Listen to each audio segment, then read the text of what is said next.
Welcome back to Civil Wars. I'm William Spaniel, and this lecture is on the principle of convergence. Before, we thought of war as game ending. So we modeled it so that if negotiations break down, if I reject your offer, then that's the end of the interaction. We fight a war. I, as the rebel group, immediately receive PR minus CR. You, as the government, receive 1 minus PR minus CG.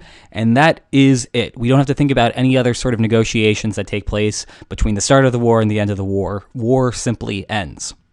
We know empirically that this is not the case. We know that warring parties very often sit down at the bargaining table in the middle of a war and try to negotiate a settlement. And actually, we're seeing this right now with Syria, with both sides of the Syrian conflict very often going to a bargaining table, sometimes with international mediation, and trying to resolve the Syrian civil war peacefully so that no more blood is shed. We might then wonder what would happen if we enriched our model to allow bargaining to continue while fighting. So instead of war being game ending, if I reject your offer, then we fight for a while. We sit down at the bargaining table again. If I accept your offer, then that's the end of the fighting. I could reject your offer and we could continue fighting a little bit more. And we could repeat this process until one of us is militarily defeated or I accept your offer. What's going to happen in that model? Now, fortunately, this was a very popular line of research about 10 or 15 years ago, so we actually know what happens in these models. The downside is that the models are very complicated, so I'm not actually going to explicitly introduce the models to you. Rather, I'm going to introduce their intuition, and fortunately, the intuition is fairly crisp. So despite the fact that we're not going to actually see the models, you should be able to understand what's going on. At its core, if we're interested in studying negotiations in the middle of a war, what we're really interested in is explaining war termination. So we know that war begins, war initiates as a result of incomplete information. What we want to figure out then is why war stops afterward. One simple explanation is that the parties fight until one side is completely militarily defeated.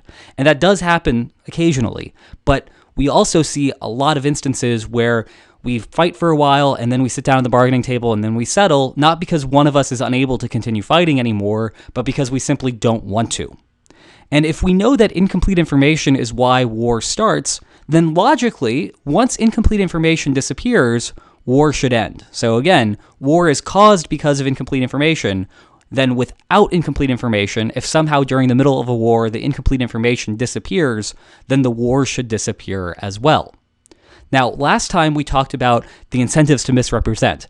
In a circumstance where we have what's called cheap talk, where it's free and not costly for an actor to say, hey, I'm the weak type, or hey, I'm the strong type, then we see that we can't actually get information credibly revealed through that process. The reason, again, was because if I'm a weak type, if I pretend to be a strong type, if I say, hey, I'm a strong type, and you take me at my word, then you're going to be giving me more stuff. And so I, as the weak type, have incentives to misrepresent my strength, and this prevents us from credibly revealing information through a cheap talk process. However, war is not cheap, and so war can credibly convey information. And the reason is twofold. First, rejecting offers signals a willingness to pay costs. If I really don't care about the issue at stake, I am not going to be willing to reject an offer and pay the costs on the battlefield in terms of lives lost and expenses for my military. I'm not going to be willing to do that. So you know that if I reject an offer, you can update your information about whether I care a lot about the issue or I don't care a lot about that issue, simply by virtue of the fact that you're seeing me pay costs to fight it out on the battlefield. The other way you can convey information in the war process is actually seeing the results on the battlefield. So it might be the case that war starts because you are certain that you're going to win every single battle. And then you get to the battlefield and I'm kicking your butt.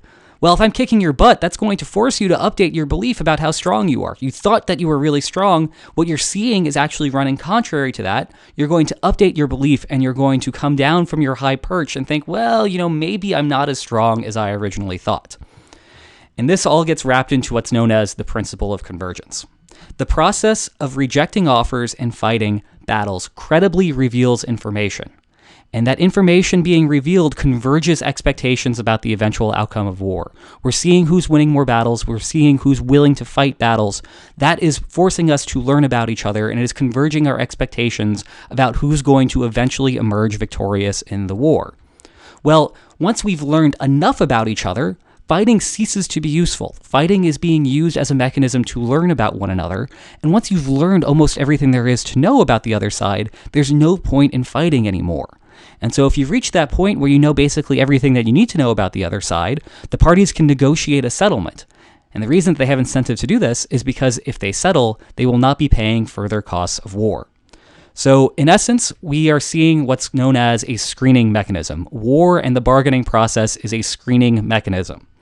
As the side that's making offers to the opposing party, what you want to do is create obstacles for the opposing party so that only strong types can overcome those obstacles. Weak types are not going to be able to overcome those obstacles. So you set up these obstacles in the form of an offer that says, hey, here's a small amount, you can accept it or you can reject it and try to get more from me. Well, if you're weak, you have incentive to accept that offer. If you're strong, however, you have incentive to overcome that obstacle, demonstrate your strength, and get a better offer later on. So strong types are proving their strength by rejecting offers and fighting, whereas weaker types are being settled for a lower cost or a smaller amount from the offer perspective up front. So the bargaining process in war is a screening mechanism that gets rid of the weaker types earlier on and shows later on that the strong types are the ones that remain. That's the principle of convergence for you. And next time we will look at an application of the principle of convergence in the Georgian-Russian War of 2008. Join me then.